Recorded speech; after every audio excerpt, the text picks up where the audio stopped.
नमस्कार। भारत धर्म और आस्था का देश कहलाता है। आस्था जो हमें धैर्य देती है, जो हमें शक्ति देती है। लेकिन जब यही आस्था सुपरस्टिशन यानी अंधविश्वास में बदल जाती है तो ये हमारा जीवन भी हमसे छीन सकती है। जी हाँ, आप सावधान हो जाइए कि अगर आपकी आस्था अंधविश्वास में बदलती जा रही है तो ये आपके जीवन पर मंडराता हुआ खतरा बनता जा रहा है। आज हम जागो में यही जानने की कोशिश करेंगे कि फेथ और सुपरस्टिशन में क्या अंतर है। आपकी आस्था आस्था ही बनी रहे जिससे कि आपका जीवन बेहतर हो सके और जो अंधविश्वास का काला साया है आपके जीवन से हमेशा के लिए दूर हो जाए। आज हमारी यही कोशिश है। अगर आपको ऐसा लगता है कि धर्म के नाम पर आपसे कुछ ऐसा काम कराया जा रहा है, आप ऐसा होते हुए देख रहे हैं कि जो एक मानसिकता है जो कि मानवता के बिल्कुल परे है चीजें, अगर आप उससे बहुत अनकंफर्टेबल फील करते हैं तो आप अपने विचार हमसे शेयर कर सकते हैं, आप अपने सवाल हमसे पूछ सकते हैं। आपके सभी सवालों के जवाब देने के लिए क्या है इन चमत्कारों के पीछे की सच्चाई, हमारे साथ स्टूडियो में मौजूद हैं डॉक्टर मुकेश सहगल जो कि एक साइंटिस्ट हैं। डॉक्टर मुकेश, बहुत बहुत स्वागत है आपका चाको में। और साथ ही सुपरस्टिशन, ये अंधविश्वास की जड़ कहां तक हमारे समाज को खोखला करती जा रही है, इसके बारे में जानने के लिए हमारे साथ हैं social activist mister Umar Asif ji. Umar ji, आपका भी बहुत बहुत स्वागत है चाको में। जब हमारी आस्था अंधविश्वास में बदल जाती है तो हमारे सामने कुछ ऐसी तस्वीरें आती हैं जो हमारा दिल दहला देती हैं। जहां पर आस्था से हमें शक्ति मिलनी चाहिए वहीं हमारे मन में डर पैदा हो जाता है और आर्थिक स्थिति, मानसिक स्थिति, सब कुछ ये अंधविश्वास हिला सकता है। आइए देखते हैं कैसे। गृह कलेश, औलाद प्राप्ति, नौकरी, प्रेम विवाह, वशीकरण हो या जादू टोना, ऐसी तमाम परेशानियों का एक हल। खुद अपनी आंखों से देखिए बाबा का चमत्कार। जानने के लिए मिले हमारा पता है। ऐसे विज्ञापन आपने कई बार देखे और पढ़े होंगे, लेकिन क्या आप इन पर भरोसा कर पाते हैं? अगर हां, तो सावधान, ये महज एक छलावा है। ये देखकर ही हमारी रूह कांपती है। ये कैसा विश्वास जहां आस्था के नाम पर एक मासूम को छत से नीचे फेंक दिया जाता है, कभी बीमारी से उबारने के लिए तो कभी टोने टोटके से बचाने के लिए माँ बाप खुद ही अपने बच्चों की जान जोखिम में डाल देते हैं। कभी आग में कूदना तो कभी कांटों पर चलना, न चोट की परवाह न मौत की। जितने धर्म हैं उतनी ही मान्यताएं भी, लेकिन इन सब के बीच एक बात जो बहुत चुभती है वो है हमारा अंधविश्वास। अंधविश्वास की पैठ बहुत गहरी है। आपकी आस्था कब अंधविश्वास बन जाती है खुद आपको भी पता नहीं चलता। इसलिए जरा संभल के। सवाल आपकी जिंदगी का है। बिल्कुल, जब आस्था अंधविश्वास में बदल जाती है तो फिर सच में हमारी जिंदगी पर सवाल पैदा हो जाता है। आसिफ जी, सबसे पहले तो हम यही जानना चाहेंगे कि इसकी जड़ कहाँ तक पहुँच चुकी है। देखिए, भारत में अगर पूरे देश में देखें तो अंधविश्वास की जो जड़ें हैं पूरे मुल्क में हर प्रत्येक राज्य में फैली हुई हैं। देखिए, दो चीज़ें हैं। मैं आपको बता दूं कि अंधविश्वास जो है ज़्यादातर मैंने जो देखा है, मेरा अपना जो अनुभव रहा है, वो गरीब तबके में ज़्यादा फैला हुआ है। पहली चीज़ तो ये। दूसरी चीज़ ये मैं आपको बताना चाहूँगा कि आपने अंधविश्वास के बारे में पूछा। अंधविश्वास जो है ये कैसे दूर हो सकता है, इस बारे में भी मैं थोड़ी सी बात आपको बताना चाहूँगा कि अंधविश्वास, देखिए, कोई भी धर्म, कोई मजहब, मैं किसी भी मजहब की बात करता हूं तो कोई भी मजहब आपको अंधविश्वास की तरफ जाने को नहीं कहता है। जी, बिल्कुल। और किसी भी बाबा या जिस तरह के अभी आपने बताया शुरू में इस प्रोग्राम में, किसी भी बाबा या किसी भी मौलाना, किसी भी मुल्ला, इस तरह के लोगों पर विश्वास करने से पहले आप ये जान लीजिए कि उनका इतिहास क्या है, उनकी हिस्ट्री क्या है। क्या आपका मजहब ये बताता है कि किसी बच्चे को आप छत से नीचे फेंकिए या किसी बच्चे को आप कहीं से और रखिए? तो मैं नहीं समझता कि कोई भी मजहब ये बात आपको बताता है। जी, जहां पर मजहब में ये आ जाता है कि आप किसी की जान की परवाह नहीं करते, आप इतने रिस्क ले लेते हैं, तो वो आस्था नहीं रह जाती है। यहाँ पे डॉक्टर मुकेश जी, सबसे पहले ये बाबा बच्चों को फेंकना, ये सब चीजें जो हमें आम हो गई हैं, तो हम पहली बात ये जानना चाहेंगे कि सबसे ज्यादा जो ग्रोह फैलता जा रहा है कि बाबाओं के ऊपर लोग बहुत विश्वास करते हैं, जो वो जड़ी बूटी देते हैं, कहीं भी बैठे होते हैं, आपसे कुछ सवाल पूछते हैं लेकिन लोग उनके झांसे में आ जाते हैं। ये जो धारणा है, इसको कैसे तोड़ा जा सकता है? ये जैसे अभी आसिफ साहब ने कहा कि ये गरीब तबके में ज़्यादा है, बिल्कुल ठीक है, मगर हमारे जो अमीर लोग हैं वो भी इससे बचे नहीं हैं। व्यक्ति भारत में नहीं विश्व में भी ये अंधविश्वास फैला हुआ है, क्योंकि हर एक आदमी बिना मेहनत किए हुए बहुत पैसा कमाना चाहता है, रातों रात अमीर होना चाहता है। इसलिए आप देखिए अंगूठी पहनी जाती है, बच्चे को प्रॉपर इलाज ना कराकर, मान लो जैसे किसी को कैंसर है तो उसको कहते हैं ब्लेड से काट दो, उसकी नस काट दो, बेचारा बच्चा उसी में मर जाएगा। तो यहाँ आपके पास में जैसे आपने कहा कि एक बाबा कह रहा है कि मैं आपको नौकरी लगवा दूंगा, तो बाबा अगर नौकरी लगवा सकता हो तो बाबा अपनी नौकरी पहले लगवा ले। तो इसलिए लोगों को ये जो आपकी बात कहने का आसिफ साहब को बिल्कुल करेक्ट है कि गरीब लोग बेचारे भी पैसा कमाना चाहते हैं, मगर ये मत सोचिए कि अमीर भी और अमीर होना चाहता है। तो इसलिए ये धारणाएं गलत फैलती जा रही हैं, जबकि हम साइंटिफिकली इसको ठीक नहीं मानते हैं। क्योंकि अगर आप पढ़ेंगे नहीं तो आप बाबा के पास जाके क्या करेंगे? अब बाबा क्या करता है कि आपसे वही बुलवाता है जो आप कहते हैं जी वो आपके माता पिता वो थे, पड़ोसी वो थे, वो आपको एक लड्डू देता है, इलायची देता है, जिसमें उसने एक क्लोरीटोन नामक एक पदार्थ होता है जिससे उसने हिप्नोटिज्म कहते हैं, हिप्नोटिक है। तो उसको हिप्नोटिक आंख से आंख सम्मोहन नहीं हो सकता है, वो खिलाने से भी हो सकता है। तो उसको देता है, आप उसकी बात मानते हैं, कहता है आपके पास इतनी चूड़ियां, आप कहते हो हाँ जी है। वो चाहे उस टाइम में झूठ होता है, उसके आसपास जो लोग बैठे हैं बाबा के वो सोचते हैं यार ये तो बिल्कुल सही बता रहे जा रहे हैं। तो ये विश्वास बाबा पर लोग करते जाते हैं। परंतु हम सब लोगों को ही मालूम है, पढ़े लिखों को भी मालूम है कि ये सब झूठ है। जैसे कि आपने बताया डॉक्टर मुकेश, ये बहुत बड़ी बात इन्होंने कही कि हम जब भी किसी बाबा के पास जाते हैं वो हमें कुछ खिलाने के लिए देते हैं, प्रसाद देते हैं। आप मानिए कि उस प्रसाद से आप उनके झांसे में आ रहे हैं। हिप्नोटिज्म यानी कि आपको अपने वश में वो कर लेते हैं, आपके दिमाग को अपने वश में कर लेते हैं। जिस तरीके से जो वो कहते हैं आप चीज़ें मानने लग जाते हैं। ये आस्था नहीं है, ये विश्वास नहीं है, आपको कहीं नहीं लेकर जाएगा बल्कि आपकी परेशानियां और बढ़ा सकता है। यहाँ पर अब दूसरी चीज़ की बच्चे सबसे ज़्यादा इस चीज़ से पीड़ित होते हैं। जैसे कि हमने अपनी स्टोरी में भी देखा कि बच्चों को ऊपर से गिरा देना कि उनकी बीमारी ठीक हो जाएगी। पहले तो ये धारणा कितना लोग विश्वास करते जा रहे हैं और फिर हम जानेंगे कि ये कितनी गलत है। देखिए, इस बारे में मैं सबसे पहले आपसे ये बताना चाहूँगा कि मुल्क में ये बहुत तेज़ी से फैल रहा है, इस तरह की धारणाएँ बहुत तेज़ी से फैल रही हैं। इसमें हमें सबसे पहले ये काम करना चाहिए कि मीडिया के ज़रिए हमें ये बताना चाहिए कि अंधविश्वास की तरफ जाना दुरुस्त नहीं है, सही नहीं है, बहुत ही गलत है। देखिए, विश्वास करना, सही व्यक्ति पर विश्वास करना, सही रूप से विश्वास करना ये ज़रूरी है, न कि गलत व्यक्ति पर गलत तरीके से विश्वास करना। मैं विश्वास को गलत नहीं बता रहा, न विश्वास को गलत कह रहा हूँ। विश्वास करिए, लेकिन आप मजहबी तौर से, धार्मिक तौर से करिए, न कि अधार्मिक तौर से विश्वास करिए। क्योंकि विश्वास के बारे में जो धर्म भी बताता है, मैं खुद भी एक रिलीजियस हूँ, धार्मिक हूँ, तो मैं इस पॉइंट ऑफ व्यू से मैं आपको बताऊंगा। डॉक्टर साहब ने कहा कि साइंटिफिकली ये बिल्कुल गलत है, मैं इस बात से भी पूरी तरह से मैं इत्तेफाक नहीं करता। ठीक है, साइंस की दुनिया एक अलग दुनिया है, साइंस ने तरक्की की, मुल्क बहुत तरक्की कर गया, पूरी दुनिया तरक्की कर गई, लेकिन मजहब, चाहे वो कोई भी मजहब हो, मजहब ये कभी नहीं बताता कि आप अंधविश्वास की तरफ जाइए और ऐसे लोगों पर विश्वास कीजिए जो गलत हो, जिनका इतिहास आप न जानते हो, उनके बारे में आप उनकी हर बात मानने को तैयार हो जाते हैं। जैसा कि अभी आपने कहा कि बच्चों को छत से नीचे फेंकने की प्रथा शुरू हो गई है, आग पे चलने की प्रथा शुरू हो गई है।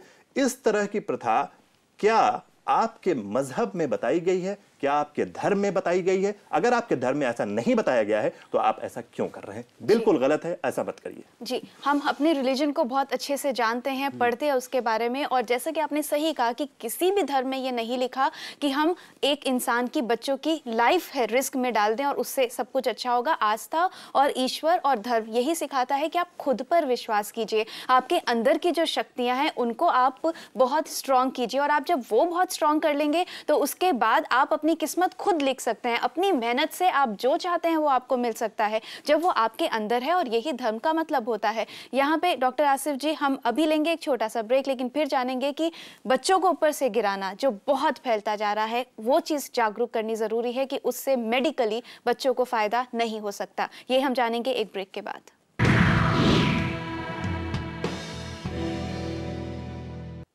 आस्था ये हमारे जीवन की बेहतरी के लिए होती है, लेकिन जब ये अंधविश्वास बनता जाता है तो ये हमारे ही जीवन को गलत रास्ते पर ले जाता है और कभी कभी हमें पता भी नहीं लगता कि हम कब उस गलत रास्ते पे चल पड़े हैं। अगर आप किसी बाबा पर विश्वास करते हैं, आप कोई ऐसा काम करते हैं जिस पे आपको लगता है कि आपको फ़ायदा होगा लेकिन आपको अभी भी नुकसान हो रहा है और आपको कहीं ना कहीं अपने दिल से लग रहा है कि आप कुछ गलत काम कर रहे हैं, तो क्यों आप इस चीज़ के अंदर घुसते जा रहे हैं और क्या उसका तोड़ हो सकता है, क्या उसके पीछे साइंटिफिक धारणा है, ये हम आपको बता सकते हैं आज जागो में। इसके लिए आप हमें कॉल कीजिए, अपनी परेशानी शेयर कीजिए, हम कोशिश करेंगे जानने की कि कहां आपकी आस्था अंधविश्वास में बदलती जा रही है। अभी हमारे साथ एक कॉलर जुड़े हैं अपना सवाल पूछने के लिए। जी कहिए। हाँ, मैं ये पूछना चाहती हूँ जी कि मेरी शादी हुई थी तो हमारी लड़ाई होती थी मेरी और मेरे हस्बैंड की और इन लॉज की।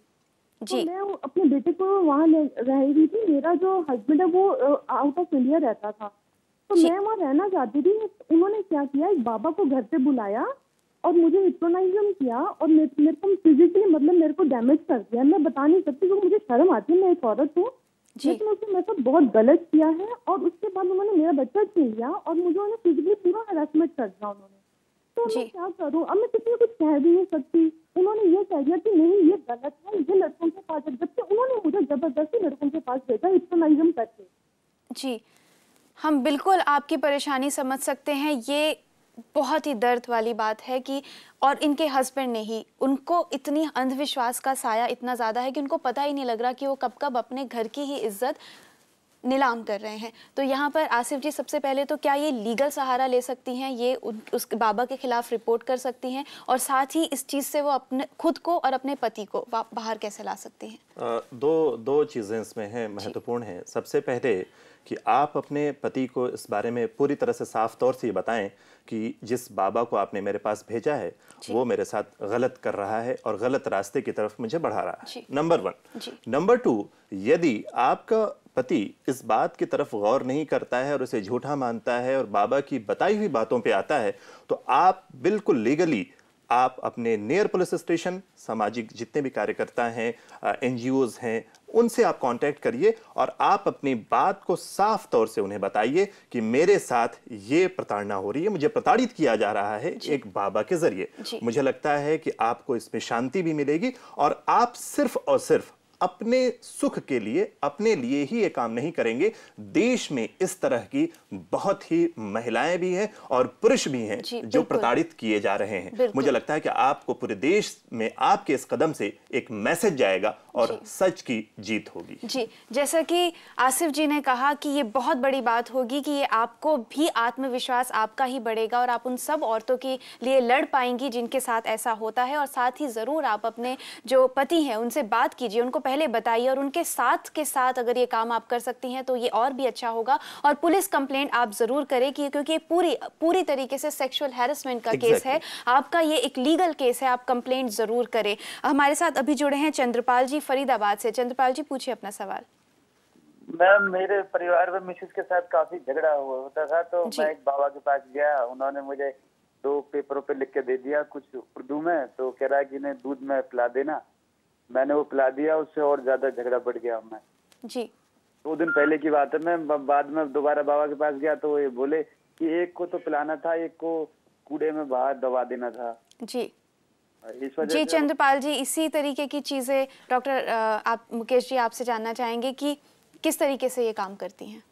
ये बिल्कुल काम नहीं करती। जैसे उन्होंने पहले ही कहा कि बाबा एक्सक्यूज बना रहे हैं कि पहले उसने बताया नहीं, और मैं ये बात मानता नहीं। झगड़ा जो है आपस में बैठकर ही आप भी सॉल्व कर सकते हैं, पति पत्नी मिलकर सॉल्व करते हैं। कोई बाबा कोई दूसरा आदमी नहीं सॉल्व कर सकता। बिल्कुल। अगर वो कर सकता तो वो देश का सबसे बड़ा सेक्रेटरिस्ट होता है। तो इसलिए हमें ये बात को समझना चाहिए कि हम अगर पढ़े लिखे नहीं हैं तो हमें ये बात समझनी चाहिए, और हम पढ़े लिखे हैं तो हम ये ज्यादा वो क्या कर रहे हैं, हम पाप कर रहे हैं कि दूसरे की बात पर विश्वास कर रहे हैं। तो इनको बिल्कुल विश्वास नहीं करना चाहिए। इनको अपने पति पत्नी के साथ बैठकर एक समझौता करना चाहिए, वो जानना चाहिए वो क्या चाहती हैं। जी। ये बाबा नहीं रास्ता क्या चाहती है। और डॉक्टर मुकेश जी ने जैसे कि कहा कि आप अगर चंद्रपाल जी जा ही रहे हैं, इतने एफर्ट कर ही रहे हैं किसी इंसान के पास जाने के लिए, चीजें सॉर्ट आउट करने के लिए, तो आप सही अप्रोच रखिए। आप एक काउंसलर के पास जा सकते हैं, रिलेशनशिप काउंसलर के पास जा सकते हैं, क्योंकि आपकी नीयत बहुत अच्छी है, आप झगड़े सुलझाना चाहते हैं। तो सही अप्रोच ये है कि आप मेडिकली जाइए, आप रिलेशनशिप काउंसलर से मिलिए, आपसी झगड़ा खुद से सुलझाइए। हाँ, इस बारे में जरा सा मैं डॉक्टर साहब ने जैसे कहा कि बिल्कुल गलत है, ये बैठ करके सुलझाया जा सकता है ये मसला, क्योंकि एक फैमिली की प्रॉब्लम है तो इसे फैमिली में ही सॉल्व किया जा सकता है। मैं इस संदर्भ में आपको एक बहुत ही महत्वपूर्ण बात बताना चाह रहा हूँ कि आज दिल्ली जैसे इस बड़े शहर में, इस राजधानी में इतनी बड़ी यूनिवर्सिटी हैं, विश्वविद्यालय हैं, प्रत्येक विश्वविद्यालय में एक एक काउंसलिंग सेंटर यूजीसी ने खोल रखा है, और उस काउंसलिंग जो सेंटर्स हैं उनका काम ही इस तरह की समस्याओं का निवारण करना है कि किसी तरह से ये समस्या जो है खत्म हो जाए। तो मुझे लगता है कि आपको यूनिवर्सिटी के काउंसलिंग सेंटर से भी कांटेक्ट करना चाहिए, और अकेले ना जाएं, पति और पत्नी दोनों लोग जाएं और अपनी समस्या का समाधान वहां से जरूर करना। तो यही है राइट अप्रोच की जो डॉक्टर आसिफ ने बोला है कि आप इन काउंसलर के पास जाके, और यकीन मानिए चंद्रपाल जी, आप एक बार ये रास्ता अपनाएंगे तो आपको खुद से लगेगा कि जड़ से प्रॉब्लम सॉल्व होगी और आपकी पत्नी के बीच रिश्ते बहुत सुधर जाएंगे। तो अभी वक्त हो चला एक और छोटे से ब्रेक का, हम जल्द लौटेंगे।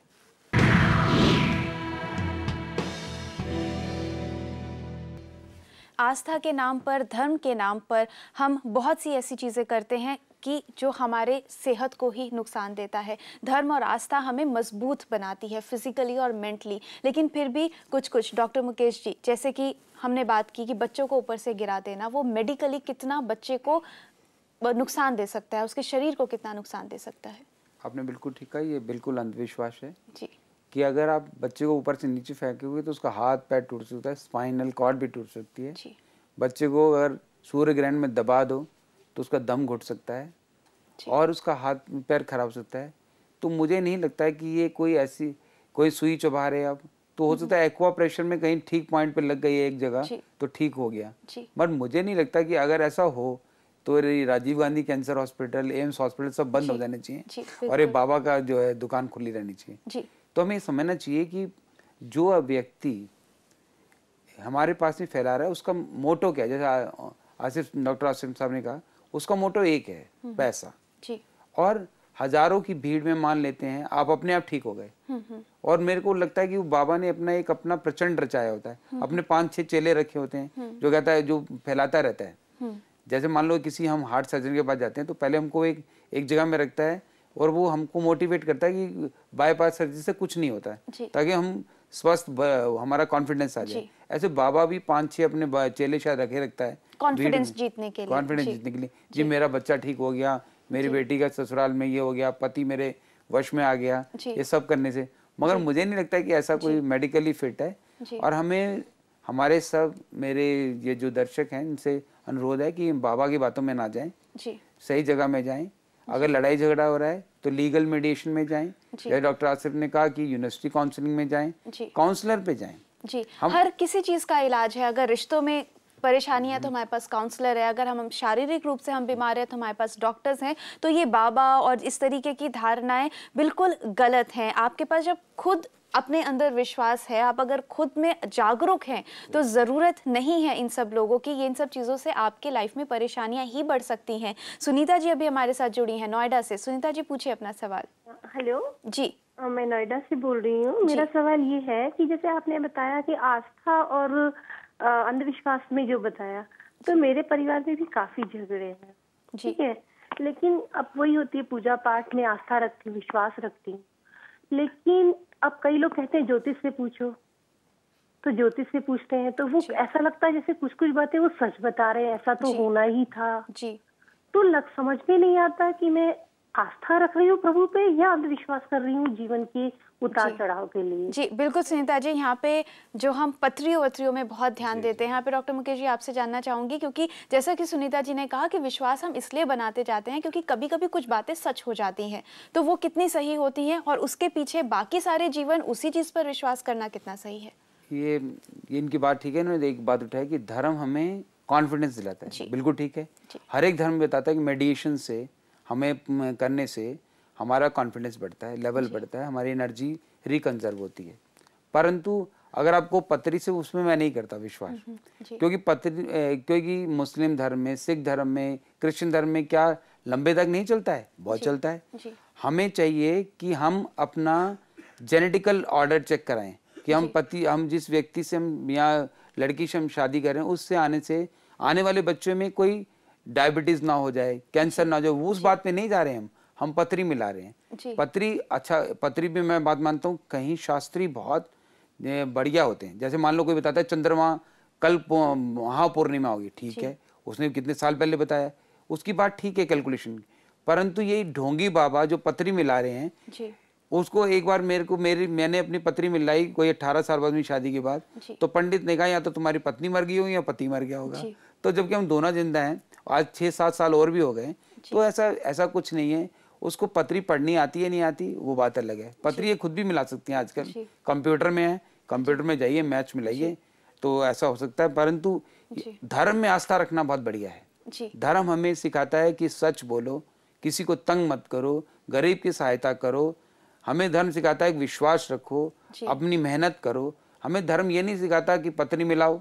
किसी ने बताया हमें पत्री मिलाने के लिए। जी, तो सुनीता जी, जैसे कि हाँ, आप कुछ कहना चाहते हैं? जी, मैं इस संदर्भ में आपसे मैं कहना चाहूँगा कि आपने कहा कि आस्था है, विश्वास है, और उसके बाद फिर आपके मन में ये आता है कि किसी ज्योतिष के पास जाना है, उससे कंसल्ट करना है। सबसे पहले मैं आपको ये बताना चाहूँगा इस संदर्भ में कि आपके पास धार्मिक पुस्तकें हैं, धार्मिक पुस्तक है, वेद है, इनका अध्ययन करें। आप एक पढ़े लिखे परिवार से हैं, और लोगों को भी बताएं कि धर्म क्या कहता है, धार्मिक पुस्तकें क्या कहती हैं, वेद क्या कहता है। अगर वेद ये कहता है कि आप लोगों के पास जाएं, तब तो जाइए। मुझे नहीं लगता कि किसी धर्म में धार्मिक पुस्तक ये बताती है कि इस पुस्तक को पढ़ने के बाद आप किसी और के पास कंसल्ट करने के लिए जाइए। वो पुस्तक आपको सही रास्ता दिखाएगी, चाहे आप किसी धर्म, किसी समुदाय से आप बिलोंग करती हो। मेरा आपसे निवेदन ये है कि आप अपने घर में ही, आपके पास सारा इलाज है, आपका धार्मिक पुस्तक आपकी इलाज है, वेद चारों आपके इलाज हैं, लोग आपके इलाज नहीं है। इस तरह के लोगों पर विश्वास ना करें। खुद में बदलाव लाना और अगर खुद की शक्तियों को पहचानना बहुत बड़ी चीज है। और जैसे कि सुनीता जी आपने कहा कि कुछ बातें सही भी हो जाती हैं, तो कुछ बातें हम सबके जीवन में होती हैं जो बहुत आम होती हैं, जो सही होती हैं। ये बात पे पूरी तरीके से धारणा बना लेनी वो भी गलत है। अगर आप खुद पर विश्वास रखेंगे, खुद में कुछ कमियां होंगी, उसको अगर रेक्टिफाई करेंगी, तो आपका जीवन वैसे ही अच्छा होता जाएगा। तो डॉक्टर मुकेश, बहुत बहुत धन्यवाद आपका जागो में आने के लिए। डॉक्टर आसिफ, आपका भी बहुत बहुत धन्यवाद। तो आपको यकीन मानना है, आपको अपने अंदर यकीन रखना है, आस्था पर विश्वास रखना है। ये अंधविश्वास ना बने, जिससे कि आपका जीवन बेहतरी के लिए रहे और अंधविश्वास का साया आपके जीवन से हमेशा के लिए दूर हो जाए। तो आज जागो में इतना ही। जागो के अगले एपिसोड में हम जानेंगे कि फियर ऑफ फेलियर क्या है और हर हार में एक जीत छुपी हुई है। तो आज इतना ही।